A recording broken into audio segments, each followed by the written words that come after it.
Hello friends, this is Pinky. Welcome to logical thinking. I hope आप सब अच्छे होंगे, मस्त होंगे, तंदुरुस्त होंगे। आज का जो हमारा टॉपिक है वो शब्द के भेद है। आई थिंक अभी तक जिनको भी प्रॉब्लम आ रही थी मेरी हैंड राइटिंग में भी या फिर वैसे भी समझने में, आज वो प्रॉब्लम आपको नहीं आएगी, ना ही वॉइस की कोई प्रॉब्लम आएगी। जो आज का जो हमारा टॉपिक है वो शब्द के भेद है। हम अपने टॉपिक को स्टार्ट करते हैं।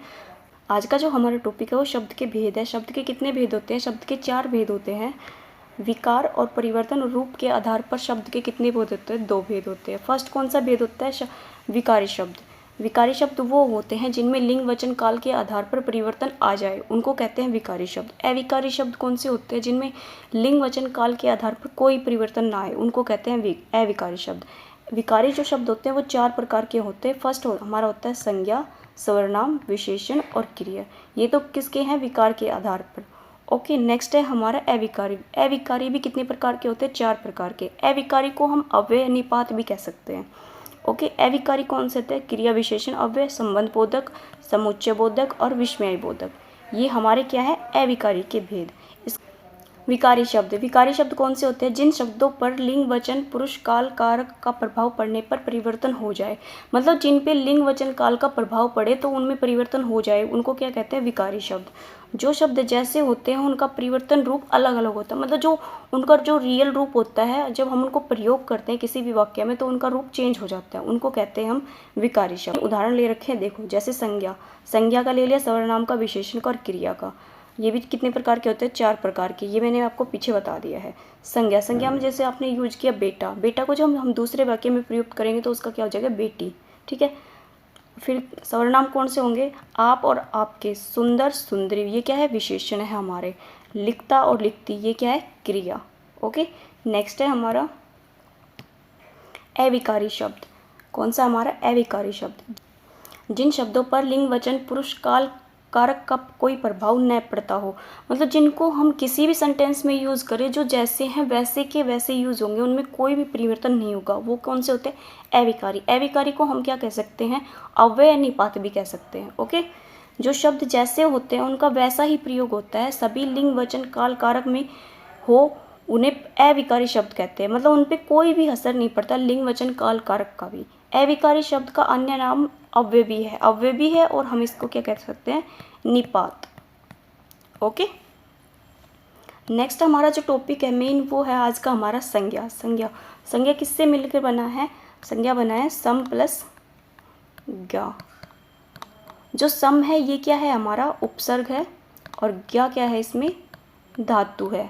ज्ञा क्या है? इसमें धातु। हमारा सम प्लस ज्ञा को जोड़ेंगे तो क्या बनेगा? संज्ञा। अब देखो, संज्ञा का अर्थ अच्छी तरह भली भांति किसी वस्तु, पदार्थ, प्राणी का बोध कराना होता है। मतलब ये हमें किसी न किसी चीज़ का बोध कराते हैं, जो वस्तु भी हो सकती है, स्थान भी हो सकता है, कोई नाम भी हो सकता है, उन सब का हमें क्या कराता है? बोध कराता है। संज्ञा के मूल 3 भेद होते हैं और संज्ञा के कुल कितने होते हैं? 5 भेद होते हैं। मूल तो 3 होते हैं और कुल पूछे तो वो कितने होते हैं? 5। परिभाषा देखो इसकी। किसी वस्तु, व्यक्ति, पदार्थ, स्थान, प्राणी, भाव के नाम को संज्ञा कहते हैं। किसी वस्तु का या व्यक्ति का या पदार्थ का या स्थान का या प्राणी या भाव के नाम को हम क्या कहते हैं? संज्ञा कहते हैं। संज्ञा के 5 भेद कौन कौन से होते हैं? जातिवाचक संज्ञा, व्यक्तिवाचक संज्ञा, भाववाचक संज्ञा, समूहवाचक संज्ञा और द्रव्यवाचक संज्ञा। अब देखो इसमें जो लास्ट लाइन दे रखी है ये हमें बता रखी है कि 3 भेद कैसे होते हैं और 5 भेद कैसे होते हैं। समूहवाचक संज्ञा, द्रव्यमानवाचक संज्ञा दोनों जातिवाचक संज्ञा के अंतर्गत मानी जाती है। मतलब कि जो भाववाचक है, भाववाचक के अंदर ही आपने समूहवाचक, द्रव्यमानवाचक संज्ञा को इंक्लूड कर दिया तो आपके कितने भेद हो जाएंगे? 3। अगर आपने सेपरेट कर दिया तो इनके कितने भेद होते हैं? 5। ओके, नेक्स्ट पे चलते हैं। जातिवाचक। फर्स्ट हमारी जो है संज्ञा वो है जातिवाचक संज्ञा। जातिवाचक संज्ञा और व्यक्तिवाचक संज्ञा, हम दोनों को इनको साथ लेके चलेंगे। देखो, जाति का मतलब है जैसे हम लोग हैं, हम किसी न किसी जाति से बिलोंग करते हैं। जैसे कि मान लो कोई SC से है, कोई ST से है, तो हम बहुत सारे लोग SC ST BC वगैरह में बहुत सारे लोग हैं। लेकिन जब हम किसी एक पर्टिकुलर आदमी का नाम लेते हैं, कि जैसे मान लो मैं अपना ही बताती हूँ, जैसे मैं हूँ पिंकी। पिंकी मेरा एक आधार कार्ड है ना, तो वो तो क्या हो गया? एक व्यक्तिवाचक। आधार कार्ड क्या हो गया? एक व्यक्तिवाचक। और जातिवाचक क्या होगी? जो हमारी जाति है, जिसे SC ST BC वगैरह जो आती है वो हमारी किस में आएगी? जाति में। जो शब्द किसी जाति, वर्ग, समुदाय, समष्टि का ज्ञान कराए, मतलब पूरी ही जाति का जो ज्ञान कराए, वो हमारा होता है जाति। फर्स्ट है हमारा गाय। गाय में नीलगाय भी होती है ना, तो गाय में भी क्या हो गया, गाय की भी बहुत सारी वैरायटी होती है, कोई देसी गाय होती है, कोई नील गाय होती है, कोई अंग्रेज़ी गाय होती है, इस टाइप से।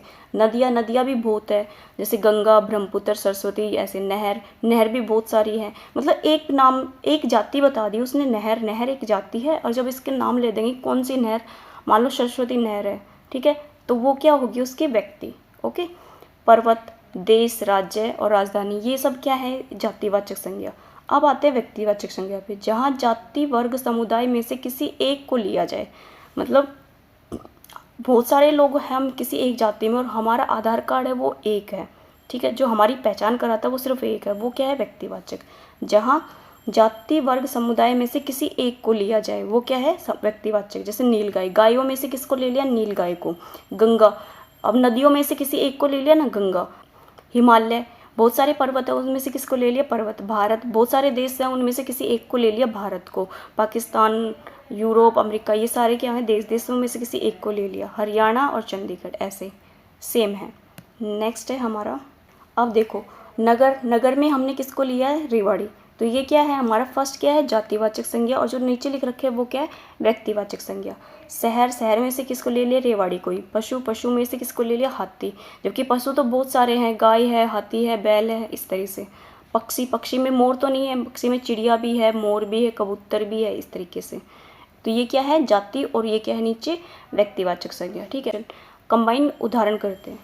फलों का राजा आम होता है। अब फलों में से, फल तो बहुत सारे होते हैं, उनमें से एक को चुन लिया, किसको, आम को। तो ये क्या होगा, व्यक्तिवाचक संज्ञा, ठीक है। आम रसीला होता है, आम। अब हमें ये तो नहीं बताया ना कौन सा आम रसीला होता है। आम तो कई तरह के होते हैं, जैसे लंगड़ा आम, दुशहरी आम, और बारिश वाले जो आम होते हैं वो अलग आते हैं। इस तरीके से बहुत सारे आम होते हैं। तो क्या है, आम रसीला होता है। जाति बता दी पूरी उसने, तो ये किसका हो गया, जातिवाचक संज्ञा का। दशहरी आम सबसे मीठा होता है। आमों में से किसको चुन लिया, दशहरी आम को। जो मैंने आपको ऊपर वाला एग्जाम्पल बताया सेम वैसे ही, ये क्या हो गया, व्यक्तिवाचक।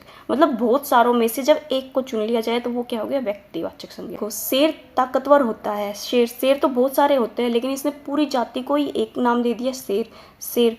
तो क्या हो गया, जातिवाचक संज्ञा। पशुओं का राजा शेर होता है। अब पशुओं में से किसको चुन लिया, शेर को चुन लिया, तो ये क्या हो गया, व्यक्तिवाचक। भारत नदियों का देश है। भारत नदियों का देश है। भारत मतलब देश तो बहुत सारे हैं, उनमें से किसको चुन लिया, भारत को। एक को चुना है ना, भारत को, तो ये क्या हो गया, व्यक्तिवाचक संज्ञा। भारत में अनेकों नदियां बहती है, ये किसका उदाहरण है, व्यक्तिवाचक संज्ञा का। ओके, आई होप आपको जातिवाचक और व्यक्तिवाचक क्लियर हुए होंगे। जब व्यक्तिवाचक संज्ञा का प्रयोग किसी जाति को बताने को या प्रकट करने के लिए किसी वर्ग या समुदाय के लिए किया जाता है तो व्यक्तिवाचक संज्ञा जातिवाचक संज्ञा बन जाती है। ये मोस्ट इंपॉर्टेंट है, इस पे भी क्वेश्चन बहुत सारे आते हैं। जब किसी व्यक्तिवाचक संज्ञा का प्रयोग अनेकों के लिए या बहुतों के लिए अर्थात बहुवचन में किया जाए तो व्यक्तिवाचक संज्ञा जातिवाचक संज्ञा कहलाती है। यही है बिल्कुल करेक्ट डेफिनेशन इसकी। अब देखो इसके उदाहरण। भारत में रावणों आएगा, ये क्या आएगा, रावणों। भारत में रावणों की भरमार है। अब रावण तो सिर्फ एक था, लेकिन इसने बोला रावण, बहुत सारे बता दिए।